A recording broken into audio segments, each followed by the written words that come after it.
Good morning guys, welcome back my YouTube channel भारतीय language study. आज हम देखेंगे आपके पिट्यूटरी ग्लैंड के बारे में। ये पिट्यूटरी ग्लैंड जो होती है आपकी एंडोक्राइन ग्लैंड्स भी कहलाती है। एंडोक्राइन ग्लैंड्स में ही आता है आपके पिट्यूटरी ग्लैंड और एड्रिनल ग्लैंड्स, हाइपोथैलेमस और आपके जितने भी ग्लैंड्स हैं वो आपके किसमें पाई जाएंगी?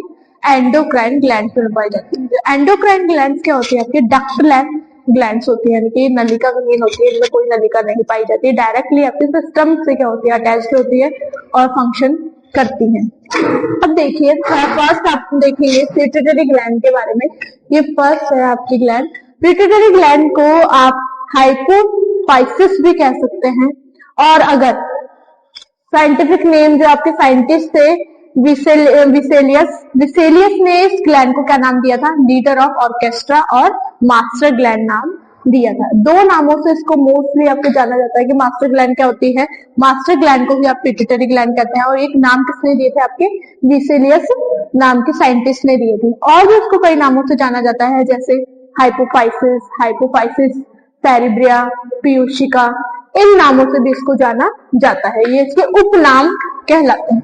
अब देखिए, आप इसमें देखेंगे कि जो आपकी पिट्यूटरी ग्लैंड होती है वो किसके द्वारा नियंत्रित होती है? ब्रेन के हाइपोथैलेमस के द्वारा क्या होती है? नियंत्रित होती है। किसके द्वारा नियंत्रित होती है? कंट्रोल किसके द्वारा होती है? ये ब्रेन में जो हाइपोथैलेमस पाया जाता है पार्ट आपका, उससे ही क्या होगी? कंट्रोल होगी।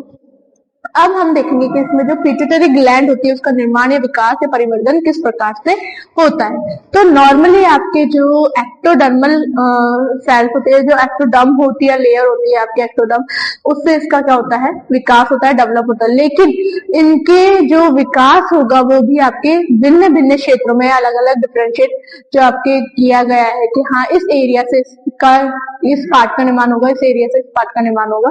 तो वही चीज तो बताई गई है कि जो एक्टोडर्म से तो इसका क्या होगा? निर्माण होगा, इसका विकास होगा। लेकिन भिन्न भिन्न क्षेत्र से या फिर भिन्न भिन्न एरिया जो डिफरेंशिएट एरिया किए गए हैं वो एरिया कौन कौन से? इसको दो एरिया में बांटा गया है। पहला बांटा गया है आपके एडिनोफाइसिस, दूसरा है आपका न्यूरो हाइपोफाइसिस। और पहला है आपका क्या? Adeno hypophysis. जो एडिनो हाइपोफाइसिस को आप कह सकते हैं कि इसको पिट्यूटरी ग्लैंड है, उसको कितने पिंडों में बांटा गया है? दो पिंडों में बांटा गया है। पहला पिंड को बोल सकते हैं, आगे वाले पिंड को एडिनो हाइपोफाइसिस यानी अग्र पिंड कह सकते हैं। और नेक्स्ट जो पिंड है इसका वो है न्यूरो हाइपोफाइसिस यानी कि पश्च पिंड, पीछे वाला पिंड आप इसको कह सकते हैं। इस प्रकार से ये दिखाई देती है। मैं जब आपको डायग्राम बताऊंगी इसके, तब इसको पूरी की पूरी डायग्रामेटिक बताऊंगी कि इसके अग्र और पश्च दो पिंड होते हैं, उनको आप क्या बोलते हैं? अग्र पिंड को तो आप एडिनो हाइपोफाइसिस और पीछे वाले पिंड यानी पीछे पश्च पिंड को आपको न्यूरो हाइपोफाइसिस। अब देखिए, जो आपके एडिनो हाइपोफाइसिस भी आपके तीन पार्ट से मिलकर बना होता है। कौन कौन सा? पार्ट डिस्टलिस, पार्ट ट्यूबरलेस और पार्ट इंटरमीडिया के द्वारा, ये तीन पार्ट से मिलकर बना हुआ होता है। नेक्स्ट आपका जो पश्च पिंड है वो न्यूरो हाइपोफाइसिस, जिसे आपने बोला, ये भी आपके तीन पिंडों से मिलकर बना होता है, यानी तीन भागों से मिलकर बना होता है। और नीचे की ओर क्या करता है? आउट ग्रोथ करता है। इस प्रकार से देखिए, नीचे की ओर क्या करेगा? ये इस प्रकार से फूलेगा या आउट ग्रोथ करेगा। तो क्या बनाएंगे आपके? पहला तो बनाएगा पार्स नर्वोसा, दूसरा बनाएगा आपका इंफंडिबुलम। देखिए ना, मैंने आपको बताया कि नीचे की ओर से क्या करेगा? ये आउट ग्रोथ करता है। आउट ग्रोथ यानी कि नीचे की ओर फुलाव करेगा, जिससे क्या बनाएगा? एक फूली हुई रचना बनाएगा, जिसे आपका बोलेंगे इंफंडिबुलम कहें। और नेक्स्ट जो इसकी जो संरचना होगी वो है आपके पार्स नर्वोसा। इस तरीके से ये फूल का इस तरीके से रचना बनाएगा, उसे बोलेंगे पार्स नर्वोसा।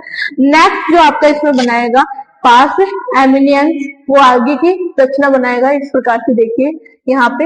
अब देखिए आपके जो मैंने आपको बताया था कि एडिनो हाइपोफाइसिस है, ये भ्रूण की ग्रसनी से, भ्रूण की जो आपके ग्रसनी होती है बनेगी, उसके पश्च भाग से क्या करता है? ये विकसित होती है। और पश्च भाग से क्या विकसित होगा? इसमें रैट के पाउच, यानी कि इस प्रकार से देखिए ये रहा रैट के पाउच। ये इस प्रकार से दिल नुमा हार्ट नुमा जो संरचना बन रही है आपकी लंबी सी, इसको बोला है रैथक पाउच बोला है। इस रैथ के पाउच को आगे बढ़ने पर यानी कि ऊपर की ओर बढ़ने से क्या बनता है? आपके गुहा बनती है। और गुहा तो बाद में बनेगी, पहले आपके क्या बनेगा कि ऊपर के बढ़ने पर, जैसे ये आपके रैट के पाउच है, ऊपर की ओर बढ़ेगी, तो ऊपर की ओर बढ़ने पर क्या बनाएगी, पहले पार्स डिस्टालिस बनाएगी, फिर इसके संयोजन से क्या बनेगा आपका पार्स ट्यूबर लीफ बनेगा, फिर आगे क्या बनेगा इसके पार्स इंटरमीडिया बनेगा। यानी कि 3 पार्ट इसके क्या होता है फॉर्म्ड होते हैं।